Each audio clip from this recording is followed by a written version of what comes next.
வாங்க இன்னைக்கு இளநீ வழுக்கை வச்சு கிரேவி பண்ண போகிறோம். ஒரு இளநீ வழுக்கை எடுத்து கட் பண்ணி எடுத்து வச்சுங்க. தேவையான பொருளெல்லாம் நம்ம எடுத்துக்கலாம்.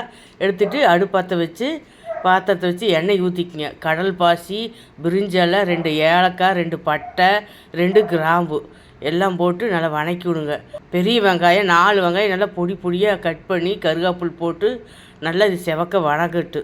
மிக்சி ஜாரில் 6 பல் பூண்டு, இஞ்சி, 3 தக்காளியை நல்லா தண்ணியில் கொதிக்க வச்சு முந்திரி பருப்பு போட்டு அதை அரைச்சி நம்ம இப்போ வணங்கின வெங்காயத்தில் கலந்துக்கலாம். நல்லா பச்சை வாசம் போகணும். ஒரு 5 நிமிஷம் இதுவே நல்லா கிளறி விட்டே இருங்க. தயிர் 2 ஸ்பூன், மிளகு பொடி 1/2 ஸ்பூன், மட்டன் மசாலா 2 ஸ்பூன், மஞ்சப்பொடி, உப்பு எல்லாம் போட்டு இது ஒரு 5 நிமிஷம் நல்லா அந்த எண்ணெய் வெளியே வர வரைக்கும் நம்ம கிளறி விட்டுட்டே இருக்கணும். நம்ம உடச்சி வச்ச இளநீ தண்ணி ஊற்றிடுங்க ஃபஸ்ட்டு. அப்புறம் வெறும் தண்ணி 1/2 லிட்டர் ஊற்றுங்க. நல்லா குழம்பு கொதிச்சாதான் ருசியாக இருக்குது. 10 நிமிஷம் நல்லா கொதிச்சா போதுங்க. வருங்க எண்ணெயெல்லாம் வந்துருச்சு.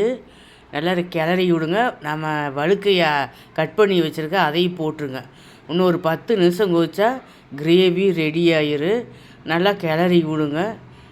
வழுக்கை கிரேவி இளநீ தண்ணியிலேயே வேகிறனால சுவையாக இருக்குது. நம்ம இறக்கியில் மல்லித்தலை போட்டு இறக்கிடலாம்.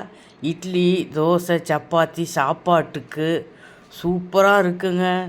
நீங்களும் செஞ்சு பாருங்கள். செஞ்சு பார்த்துட்டு எங்களுக்கு கமெண்ட் பண்ணுங்கள், லைக் பண்ணுங்கள், ஷேர் பண்ணுங்கள், அப்படி சப்ஸ்கிரைப் பண்ணிடுங்க.